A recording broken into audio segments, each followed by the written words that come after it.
जैन संत मुनि के जीवन एवं कृतित्व पर आधारित फिल्म मेरे जिनवर मेरे गुरुवर का आज मुंबई में ये मुहूर्त हो रहा है।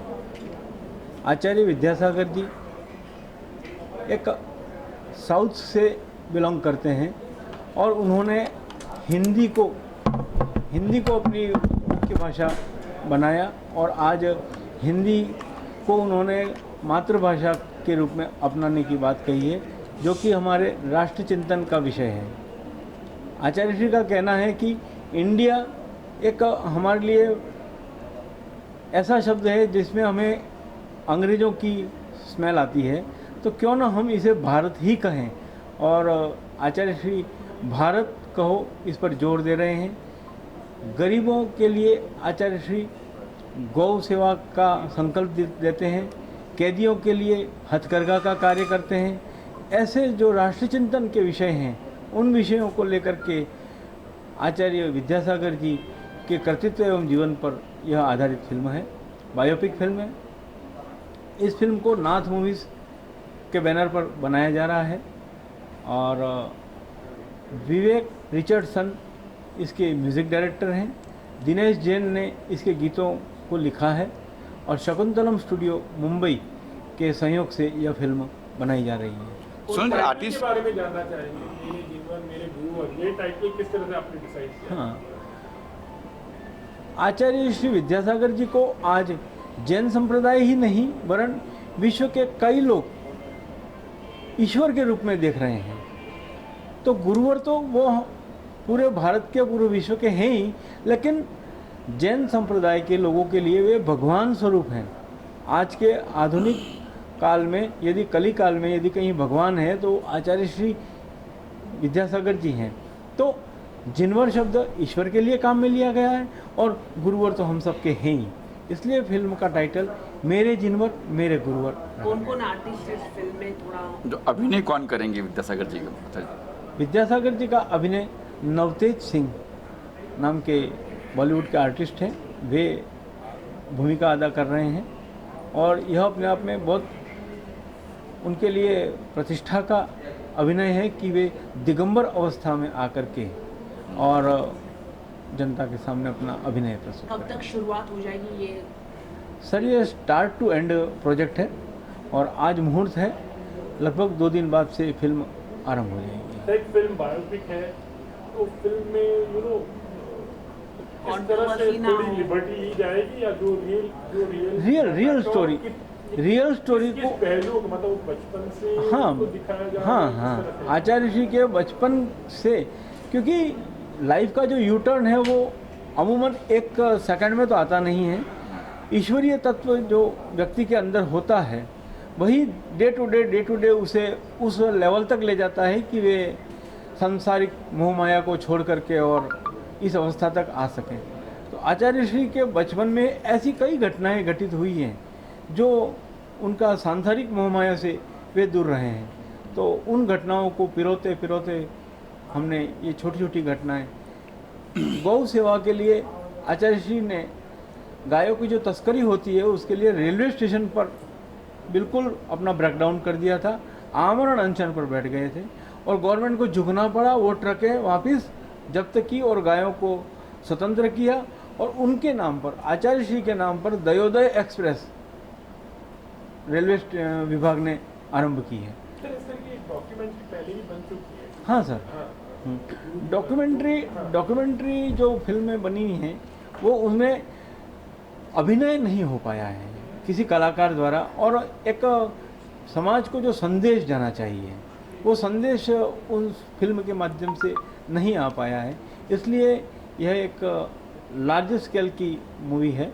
इस मूवी में जावेद अली, खुशबू जैन, शाबाद साबरी जैसे प्रख्यात पार्श्व गायकों ने अपनी आवाज़ें दी हैं, और आज आचार्य श्री की लिखी हुई पुस्तक मूक माटी जो उन्होंने खुद ने लिखी है, अवार्डेड पुस्तक है, उस पुस्तक के गीतों के अंशों को लेकर के आज सुरेश वाडेकर जी ने अपनी आवाज़ दी है। तो यह अपने आप में तो समाज के लिए गौरव की बात होगी, या फिर अगर आपने इस पर कितना स्टडी किया है, लोगों की राय ली होगी कि इस तरह की फिल्में बनाने जा रहा हो, तो लोगों की क्या राय रहेंगी? सर लगभग 4 वर्ष की हमारी स्टडी है। 4 साल से हम इस विषय पर गहन अध्ययन कर रहे थे कि दिगंबर अवस्था पर हमें यदि काम करना है, क्योंकि ये बहुत कांच की तरह है हमारे लिए भी कि हमें इसके रिज़ल्ट पर जाकर के कहीं साइन ऑफ इंट्रोगेशन नहीं आवे।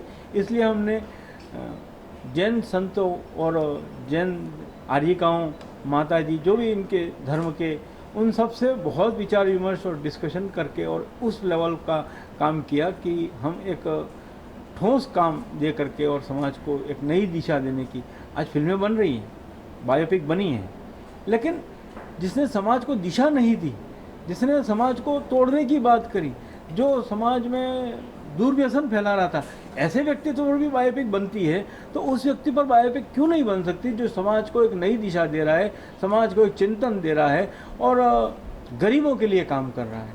ऐसे संत पर फिल्म बनाना मैं अपने आप में गौरव की बात महसूस करता हूँ। गुरुवर श्री विद्यासागर जी महाराज का अवतरण दिवस भी है, और साथ ही साथ आज मेरे जिनवर मेरे गुरुवर बायोपिक फिल्म का आज इनॉग्रेशन है, शुरुआत है, और बहुत ही खुशी का समय है। और मैं इस फिल्म के निर्माता निर्देशक सुनील आचार्य जी को बहुत बहुत दिल से बधाई दूंगी, उनके लिए शुभकामनाएं हैं, और पूरी टीम के लिए कि जो इतनी अच्छी मूवी बनाने जा रहे हैं आचार्य श्री के जीवन परिचय पर, उनके जीवन पर, आचार्य श्री का तप और शुरू से लेके अभी तक जो भी जीवन में जिस तरह से उनकी दीक्षा और आचार्य श्री पद जिस तरह से उनको मिला, इस तरह से वो पूरी मूवी बना रहे हैं। और इसमें संगीत दिया है दिलीप सेन समीर सेन जी ने, और साथ ही साथ मैंने जिस 2 गाने जिसमें गाए हैं उसमें म्यूज़िक दिया है विवेन रिचर्डसन जी, और बहुत ही अच्छे गाने विवेन जी ने कंपोज किए हैं, और दिनेश जी ने इसको बहुत अच्छा लिखा है गाने को। मैं अपना सौभाग्य समझती हूँ आचार्य श्री के लिए गाना, ये सचमुच it's a blessings by God, and it's a well opportunity for me in Jain Samaj. So मैं सभी के लिए यही कहना चाहूँगी, जयकारा गुरुदेव का, जय जय गुरुदेव। गुरुदेव की कृपा हम सभी पर बनी रहे, ऐसा हमेशा यही भावना है। You already recorded, you were recording. Yes, we have recorded in. That time, like, how much, that there's a different feeling only, like, there's a different aura when you Actually. sing this kind of a song. Yes, I was like when I was singing the song and when I was recording the song in Kailasha studio, it was totally a great positive vibes. क्योंकि जैसे होता है ना कि आचार्य श्री को देखना, उनको अगर सामने रख ऐसे देखा भी तो एक ऐसे पॉजिटिव वाइब्स आते हैं जैसे कि भगवान से आते हैं। वो एक श्रद्धा होती है हर भक्त की, तो उनको उस तरह से महसूस होता है, और मैं भी उनकी सच्ची भक्त हूँ। तो नाउ ऑल्सो गूज़बम्प्स। तो मैंने एक लोरी गाई है इसमें, और एक बहुत ही प्यारा भजन भी है आचार्य श्री पर। लोरी उनके बचपन में है, और वो गाकर भी मुझे बहुत अच्छा लगा। इसमें और भी सिंगर्स ने, जैसे जावेद अली जी, कैलाश खैर जी, सुरेश जी जो मेरे गुरु हैं, आज आजीवासन में ही ये पूरा महोत्सव हो रहा है एंड यहाँ पर मैंने शिक्षा भी ली है, my education has done here and संगीत भी सीखा, तो मेरे लिए भी बहुत बड़ी सौभाग्य की बात है। एक बहुत अच्छी फिल्म बनने जा रही है, मेरे जिनवर मेरे गुरुवर। आराध्य है आचार्य गुरुदेव विद्यासागर जी महाराज, एक ऐसे संत जो अगर कहूँ कि माँ भारती के सबसे सच्चे बेटे हैं तो शायद ये कहना थोड़ा कम होगा। अगर हम लेकर चलते हैं कि भारत को भारत क्यों कहना है, इस विषय पर जो उनके तर्क हैं, उस तर्क के आगे हर कोई झुक जाता है। अगर हम चलते हैं, कहते हैं कि भारत की भाषाओं को महत्ता क्यों देना है, तो इनके तर्क जो हैं वह पूर्णतः सम्मत होते हैं हर किसी के लिए। आज जो नई शिक्षा नीति बनकर आई है, उस नई शिक्षा नीति को अगर आप देखते हैं तो दूसरे नंबर पर नाम लिखा मिलता है आपको आचार्य श्री 108 विद्यासागर जी महाराज। 9वीं कक्षा तक, केवल 9वीं कक्षा तक शिक्षा ग्रहण करने वाले, कन्नड़ भाषा को बोलने वाले, जब वह दीक्षा लेने के लिए अपने गुरु के पास गए थे तो उन्हें हिंदी भाषा नहीं आती थी, लेकिन एक ऐसा बालक जो अपने जीवन में कठिन तपस्या करता है, 1 साल के अंदर हिंदी भाषा में इतने पारंगत हो जाते हैं कि उनकी लिखी हुई मूक माटी पर हजारों लोग उस पर पीएचडी कर लेते हैं, रिसर्च कर लेते हैं और डॉक्टर बन जाते हैं। एक ऐसे संत जो भारतीय भाषाओं को बढ़ाते हैं, एक ऐसे संत जो बेटियों की शिक्षा के लिए गुरुकुल प्रतिभा स्थली की स्थापना करवाते हैं, प्रेरणा देते हैं। एक ऐसे संत जो दयोदय चलाते हैं, एक ऐसे संत जो हर किसी को काम मिल सके, रोजगार मिल सके। गांव-गांव में जो बच्चे आराम से बैठे हैं, काम नहीं मिल रहा है, उनके लिए हथकरघा जैसे क्षेत्र खुलवाते हैं। और जो अहिंसक हैं, जो मांस मदिरा का सेवन नहीं करते या जो त्याग करने के लिए तैयार हैं, उनको वहाँ पर काम मिलता है और लोग 15-15, 20-20 हज़ार रुपये महीने गांव में रहकर उस हथकरघा से कमाते हैं। एक ऐसे संत की अगर फिल्म आपको देखने के लिए मिलती है तो यह तो उनके बाह्य जीवन का अंग आपको मिलेगा, जो कि अपने जीवन में ना फल खाते हैं, ना सब्जी खाते हैं, ना ड्राई फ्रूट्स खाते हैं, ना दूध पीते हैं, जो केवल दाल और रोटी जिसमें ना नमक है ना शक्कर है, इस दाल रोटी के सहारे अपना जीवन चलाते हैं। दिन में एक बार भोजन करते हैं और एक बार ही जल लेते हैं। उसके साथ ही अपने जीवन को लगातार चलाते जाते 180 किलोमीटर 10 दिन में जो तय कर सकते हैं, वो है आचार्य गुरुदेव विद्यासागर जी महाराज। और इनकी फिल्म में एक बहुत अच्छी शिक्षा बालकों को भी मिलेगी कि नए जीवन को, अपने जीवन को प्रगतिशील कैसे बना सकते हैं।